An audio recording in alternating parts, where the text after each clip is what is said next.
Welcome back. સમાચારમાં આગળ વાત કરીએ. ભાવનગર ખાતે સરદાર વલ્લભભાઈ પટેલની 150મી જન્મ જયંતિની ભવ્ય ઉજવણી કરાઈ. શહેરના સરદાર બાગ જશોનાથ સર્કલ ખાતેથી ભવ્ય યુનિટી માર્ચનું આયોજન કરવામાં આવ્યું.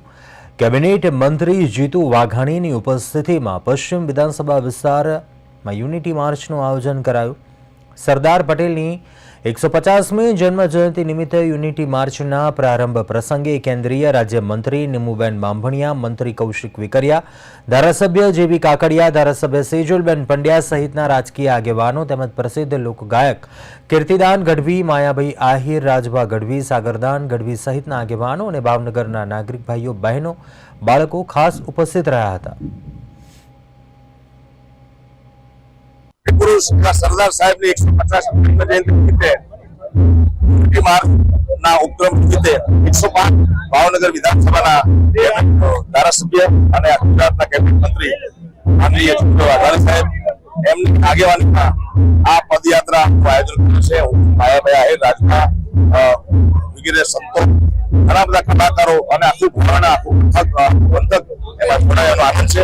મને આ યાત્રામાં સહભાગી થવાનો અવસર મળે એ માટે હું મારી જાતે વાત કરવાનું છું. 150 વર્ષ પહેલા એક મહામાનવ સરદાર વલ્લભભાઈ પટેલ જે જીવી છે ભારત વર્ષમાં ઉતરે અને આજ સુધી 150 વર્ષ પછી 21મી સદીમાં જેને સલામી આપવી પડે, નમન કરવી પડે, એ મહાપુરુષ પાસેથી આપણે શીખીએ. અખંડ ભારત બનાવ્યું છે, એ અખંડ ભારત કેન્દ્રીય દુનિયાને કેમ સંદેશ આપે એના માટે અમારા મિત્ર અને કૃષિ મંત્રી શ્રી વાઘાણી સાહેબે અમને બધાને, મને કીર્તિભાઈને, આયાભાઈને બધાને બોલાવ્યા. આ યાત્રામાં અમે જોડાણા. જેટલા ડગલામાંથી ડગલે સરદાર પટેલના વિચારો આપણી સાથે રહીએ અને એની દિવ્ય ચેતના આપણી સાથે રહીએ અને ભારતને સ્વદેશી અને અખંડ ભારત બને એવા કાયમના માટે આપણે એક મળીએ, ભેગા છીએ, લડાતા રહીએ. જય જય માતા, જય ભારત, જય ગરવી ગુજરાત, જય જય સરદાર. આજે સરદાર વલ્લભભાઈ પટેલના 150મી જન્મજયંતિ ઉત્સવ પૂરું ભારત વર્ષ ઉતરી રહ્યું છે ત્યારે આ તો ભાગડામાં આપણું છે અને એ ઉત્સવમાં આ પદયાત્રામાં હું અને કીર્તિદાનભાઈ, રાજભા, મારા દરેક કલાકાર મિત્રો એમને પણ આમંત્રણ મળ્યું અને અમે પણ આ યાત્રામાં જોડાણા.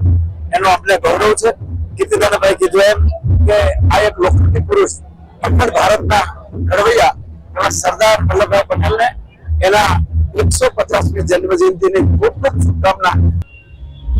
સરદાર વલ્લભભાઈ પટેલની 150મી જન્મ જયંતિ વિશિષ્ટ રીતે ઉજવવાનું આપણા યશસ્વી વડાપ્રધાન અને મહાપુરુષ, યુગ પુરુષ, વિશ્વ પુરુષ એવા નરેન્દ્રભાઈ મોદી સાહેબના નેતૃત્વમાં ભારત સરકારે કર્યું છે.